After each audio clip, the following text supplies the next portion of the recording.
दोस्तों, आज की कहानी का शीर्षक है फार्म हाउस का नौकर। अंत तक जरूर सुने। आशा करती हूँ आपको कहानी पसंद आएगी। चलिए कहानी की शुरुआत करते हैं। मेरा नाम रीना है। मेरी शादी एक बड़े घर में हुई है। मेरे पति राजीव की फैमिली का अच्छा बिजनेस है। राजीव इकलौते हैं। सास, ससुर, मैं और राजीव, हम 4 लोगों का ही परिवार है। राजीव और पापा जी सारा बिजनेस संभालते हैं, इसलिए काम से वापस आने का कोई समय नहीं होता है। राजीव अब एक नया काम शुरू करने वाले हैं, नई जगह पर। वहां पर हमारा एक फार्म हाउस भी है, इसलिए हम दोनों कुछ दिन वहीं जाकर रहेंगे। फार्म हाउस में समय बिताने के साथ राजीव अपना काम भी करते रहेंगे। सुबह जल्दी हम लोग फार्म हाउस में पहुंच गए। फार्म हाउस की देखरेख के लिए एक नौकर रखा था। वो वही पास एक रूम में रहता था। हम जैसे ही पहुंचे, दूर से किशोर दौड़ता आया हमारी कार के पास। आकर उसने ही कार का दरवाज़ा खोला। नमस्ते मालकिन, हंसते हुए मुझे बोला। राजीव ने कहा, ये किशोर है, हमारे फार्म हाउस की देखभाल यही करता है। मैं अंदर जाकर बैठी। थोड़ी देर बाद राजीव अपने काम में बिजी हो गए। उन्होंने किशोर को कहा कि मैडम को फार्म हाउस दिखा दो। किशोर बोला, ठीक है साहब। वो मुझे फार्म हाउस दिखाने ले गए। फार्म में हम घूम रहे थे, तब गेट के बाहर से एक लगभग 6 से 7 साल की लड़की ने किशोर को आवाज़ लगाई। वो स्कूल से वापस जा रही थी। किशोर बोला, मैडम मैं आता हूँ। वो गेट पर खड़ा उस लड़की से बात करने लगा। मेरी नज़र पड़ी तो वो लड़की मेरी तरफ ही देखी जा रही थी। फिर वापस आकर बोला, मैडम आप आराम करिए, मैं आता हूँ। ऐसा बोलकर वो चला गया। अगले दिन सुबह फिर राजीव अपने काम से जल्दी चले गए। मैं सुबह सोकर उठी। मेरे उठते ही मुझे दरवाजे पर किशोर दिखाई दिया। मैंने पूछा, क्या कर रहे हो यहाँ पर? बोला, मैडम अभी आया हूँ चाय लेकर। मैंने बोला, ठीक है, यहाँ टेबल पर रख कर चले जाओ। मैं नहाकर किचन में गई। किशोर वहीं था, अपना कुछ काम कर रहा था। फिर वो मुझसे बात करने लगा। मैं उस तरह की लड़की नहीं हूँ कि कोई एकदम से मुझसे बात करे और मैं भी उससे बात करने लगूं। इसलिए मैंने उसकी बात पर कोई जवाब नहीं दिया। यहाँ का पुराना नौकर था, इसलिए मैं उसकी बातें सुन भी रही थी। अगर ऐसा नहीं होता तो शायद मैं उसे डांट देती। अभी मुझे यहाँ आए 2-3 दिन ही हुए थे। मैंने ये नोटिस किया कि वो मुझसे बात करने की कोशिश लगातार करता ही रहता था। एक दोपहर मैं कमरे में अकेली बैठी थी। अचानक से किशोर कमरे में आता है। बोलता है, मैडम मुझे कुछ कहना है। मैंने बोला, क्या? बोला, मैडम आप बुरा मत मान। मैंने बोला, पूछो। बोला, मैडम मैं आपकी एक फ़ोटो ले सकता हूँ। मेरे मुंह से निकला, क्या? बाहर निकलो अभी कमरे से।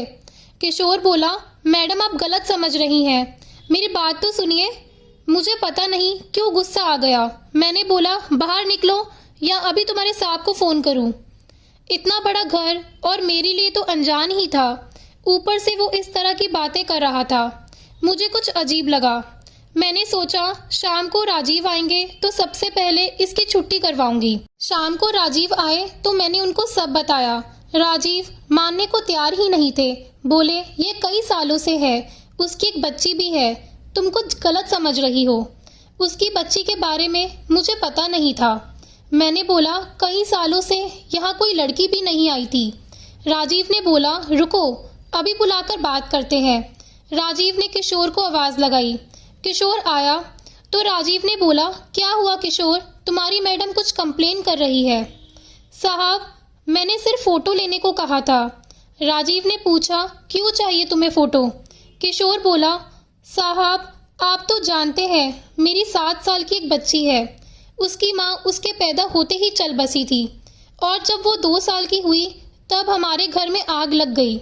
भगवान की कृपा हम तो बच गए, लेकिन उसकी माँ की सारी निशानियाँ ख़त्म हो गई। बिना माँ की बच्ची को संभालना बड़ा मुश्किल होता है साहब। मैडम उस दिन जब मैं आपको फार्म हाउस दिखा रहा था, तब स्कूल से घर वापस जाते वक्त उसने हमें देख लिया। मेरा घर यहीं थोड़ी दूर पर है। उसकी दादी उसे संभालती है।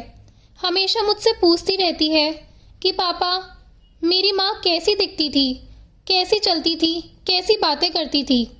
मैं उसे कहता था वो बहुत सुंदर थी। यहाँ गांव में उसके जैसा कोई नहीं है। आपको जब देखा तो उस दिन मुझे उसने यही पूछा, क्या पापा मम्मी ऐसी थी? मैंने उसे कहा, हाँ ऐसी ही थी। तब से जिद पर अड़ गई कि मुझे मैडम से मिलना है। वो मेरी मम्मी जैसी है, स्कूल नहीं जा रही। मैं इसीलिए आपसे बात कर रहा था कि आपको यह सब बता सकूं, लेकिन आपका स्वभाव अलग है। फिर उसने आज सुबह से कुछ खाया नहीं। बोल रही है फोटो लाना, मैं मेरे स्कूल वाले दोस्तों को दिखाऊंगी कि मेरी मम्मी ऐसी है। तो मैंने बोला कि मैं तुझे फोटो लेकर दिखा दूंगा।